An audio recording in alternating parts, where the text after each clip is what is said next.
As the Chernobyl nuclear plant was built fairly remote from civilization, a small town about 4 kilometers away from the plant was built to house workers and their families, Pripyat. The town of about 50,000 residents was a vibrant, new, and exciting place to live, but this all changed in the early hours on April 26, 1986. At 1:23 a.m., during a routine test, a power surge triggered an emergency shutdown. Various safety procedures and systems would go on to be ignored or disabled completely. The nuclear fuel rods were eventually lowered into cooling waters, but it was too late. They were so hot that the water completely vaporized, causing an immense buildup of steam and heat, eventually blowing a 450-ton biological shield off the reactor, leaving its core completely exposed. Soon after, a second explosion blew the building completely apart, starting numerous fires around the nuclear site. This almost clear cloud of smoke is actually incredibly radioactive particles being released into the atmosphere. The radioactive material being released was hundreds of times greater than the fallout over Hiroshima and Nagasaki, polluting about 80,000 square miles of land across Europe and spreading radioactive rain as far as northwest Ireland. Despite how severe the incident was, no information was given to residents in Pripyat as a means of preventing panic.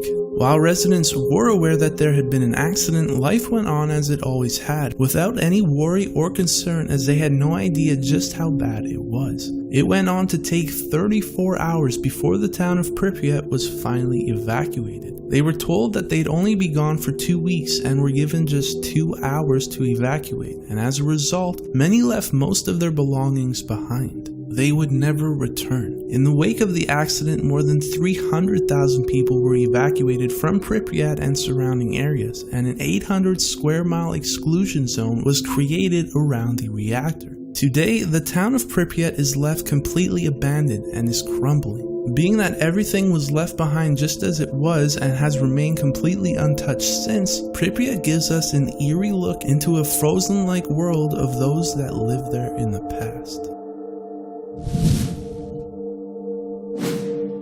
The Chernobyl disaster had an undeniable impact on the nature of surrounding areas. The blood forest, for instance, shows the result of thousands of trees that were exposed to radiation levels that were so high that they died, turning their leaves red, thus explaining the blood forest's name. Much of the original forestation was killed, but since the disaster, nature has taken back its territory in many ways and can be seen in the many eerie photos that you may have already seen. Despite the stories about nature thriving in the Chernobyl area, Professor Masseau shows the other side. The first discovery that he and a fellow professor made was that birds located in the fallout zone of Chernobyl were suffering increased levels of genetic mutations. After examining 20,000 barn swallows, they found abnormal numbers of deformed beaks, malformed tails, irregularly shaped eyes, and tumors. Some birds were also found to have red plumage where it should have been blue. We found that the abundance of many species of birds are depressed in these areas of high contamination, leading to an overall decrease in the biodiversity on the order of 50% fewer species in hot areas than there should be if there wasn't radioactivity in the area. Insects have also seen many negative effects of radiation and as such are impacting the entire ecosystem. Thanks to the contamination of the food supply, bird species have declined by more than 50% in the high radiation areas. Maybe what is most troubling though is that it was found that only a fraction of the birds are reproducing, and those that are laying eggs see only 5% of their eggs actually hatch. Of the few that do hatch, less than a third of the birds live long enough to become adults.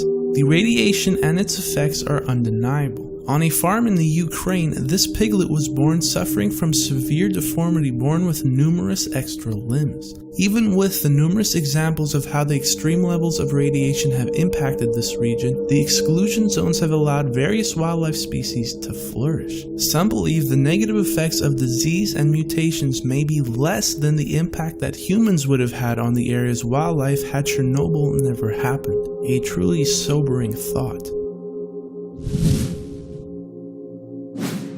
The explosion of Unit 4 left numerous large and highly radioactive graphite chunks thrown onto the roof of Unit 3 and nearby buildings. The mess very clearly needed to be removed. However, the levels of radiation were far too high for humans to do the work.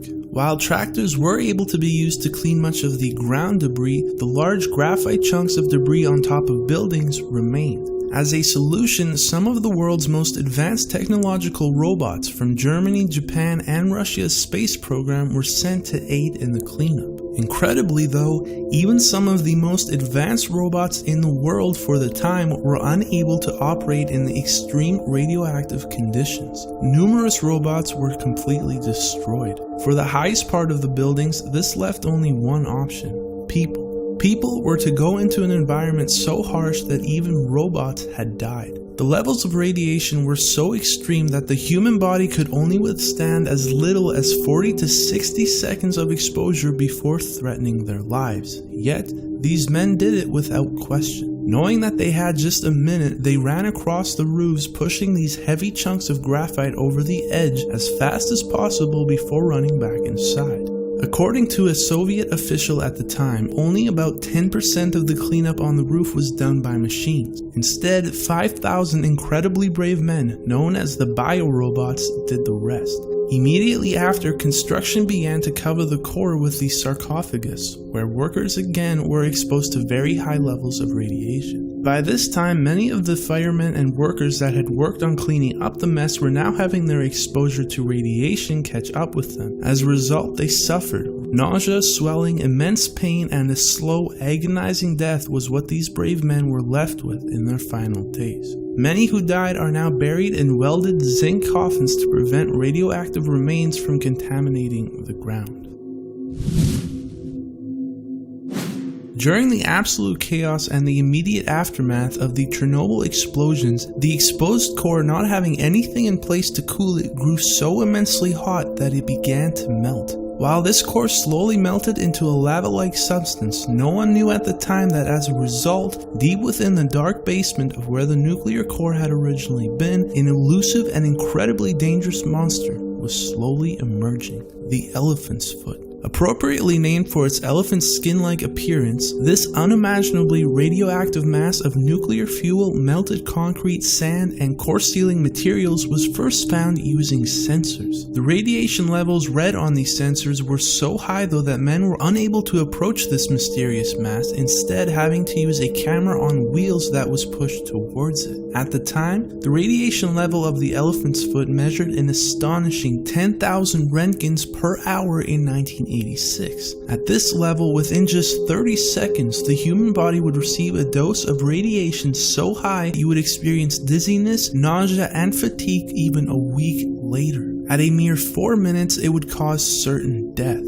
Incredibly though, the elephant's foot still emits heat and intense levels of radiation even today. Though levels have weakened in 1996, a full 10 years after the meltdown, the elephant's foot was found to still be radiating at a high 1,000 Roentgens per hour. Even at this level, just a mere 8 minutes of exposure near the mass would cause radiation illness, and an hour of exposure would prove to be fatal to the human body. The elephant's foot is still burning its way down and will remain in its dark basement for centuries to come. Truly a symbolic testament to the catastrophic aftermath of the Chernobyl disaster. Below what can be seen of the destroyed Unit 4 reactor that blew lied a now flooded basement of water that had been used as coolant for the power plant. This posed a disastrous impending threat. While the initial fires from the explosion were quickly extinguished, they left a continuous smoldering flow of nuclear fuel burning slowly towards this pool of water. If this molten flow of metal should reach the water-filled basement, a second steam explosion would have been triggered, blowing the entire power station apart. In other words, the remaining 3 reactors would have exploded as well, causing an explosion 10 times more powerful than Hiroshima. Essentially, half of Europe could have been wiped out, leaving it uninhabitable for up to 500,000 years.